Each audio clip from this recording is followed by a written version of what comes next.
মোটা দাগে অস্ট্রেলিয়ার ভিসা দুই ধরনের in terms of duration of staying, যে আপনি কতদিন অস্ট্রেলিয়াতে থাকবেন। একটা হচ্ছে পার্মানেন্ট আর একটা হচ্ছে টেম্পোরারি।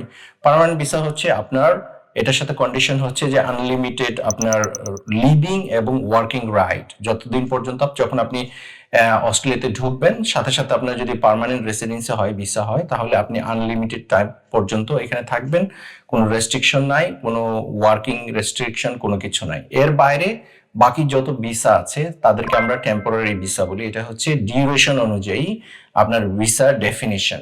এখন অস্ট্রেলিয়ান মাইগ্রেশন অ্যাক্ট এইখানে এই ডেফিনিশনটা দেয়া আছে।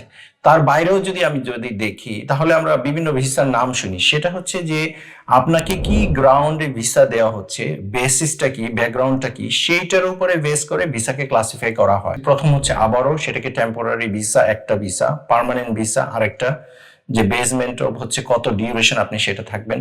তারপরে আরেকটা ভিসা হচ্ছে যে হিউম্যানিটেরিয়ান গ্রাউন্ড থেকে দেওয়া হয়, যেটা হিউম্যানিটেরিয়ান অথবা রিফিউজি, এটা হচ্ছে একটা ক্যাটাগরি।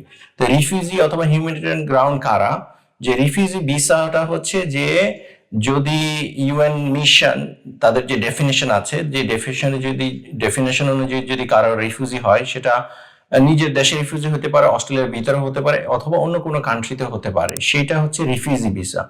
এর বাইরেও হিউম্যানিটেরিয়ান গ্রাউন্ড আছে, সেই গ্রাউন্ডেও ভিসা গ্র্যান্ট করতে পারে, সেটার ইন্টারন্যাশনাল বিভিন্ন এগ্রিমেন্ট রয়েছে, সেটা আরেক ধরনের ভিসা।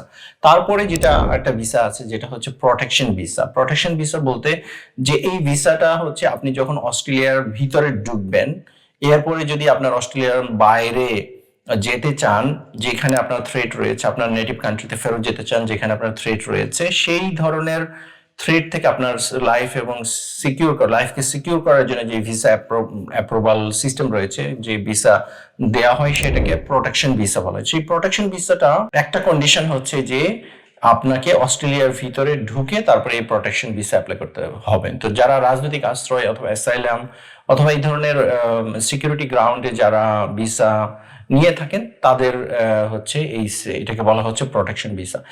এর বাইরেও আরো কিছু ভিসা ক্যাটাগরি রয়েছে, যেমন স্টুডেন্টকে একটা স্পেশাল ক্যাটাগরি ভিসা দেওয়া হয়, যেহেতু বেস অফ স্টাডি এবং স্টাডি পারপাসে এই ভিসাগুলো দেওয়া হয়। তো এটাও একটা considerable class of visa. Visa number অনুযায়ী মূলত ডিফাইন করা হয়, তো সেই নাম্বারের মধ্যে আমি এই মুহূর্তে যাচ্ছি না।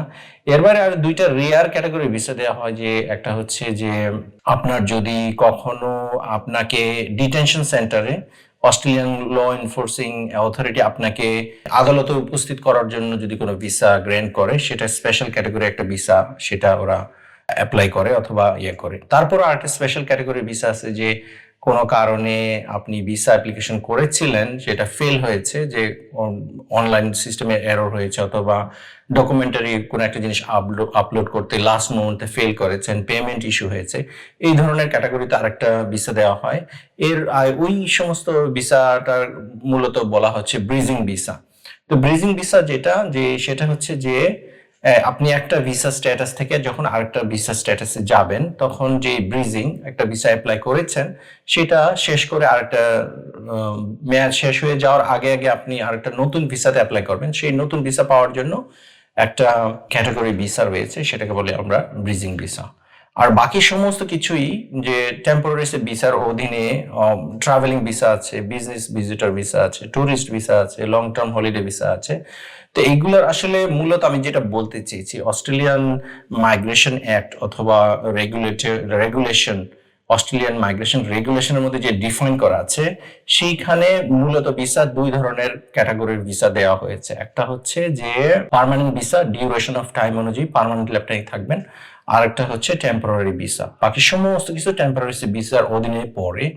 এখন এই টেম্পোরারি ভিসা, পার্মানেন্ট ভিসা অথবা টেম্পোরারি ভিসা, সেইটা ডিউরেশন অনুযায়ী যদি ভাগ করা হয়, যে হিউম্যানিটেরিয়ান ভিসা অথবা রিফিউজি ভিসা, সেটা টেম্পোরারি হতে পারে, পার্মানেন্ট হতে পারে। আর বাকি যেগুলোর ভিসার নাম আমরা শুনি, এটা কখনো কেউ ক্লাস বলে, কেউ ক্লাসিফিকেশন বলে, মূলত এগুলো হচ্ছে কি পারপাসে দেওয়া হয়, সেই পারপাস অনুযায়ী ভিসার নামগুলো এরকম ভাবে বলা হয়।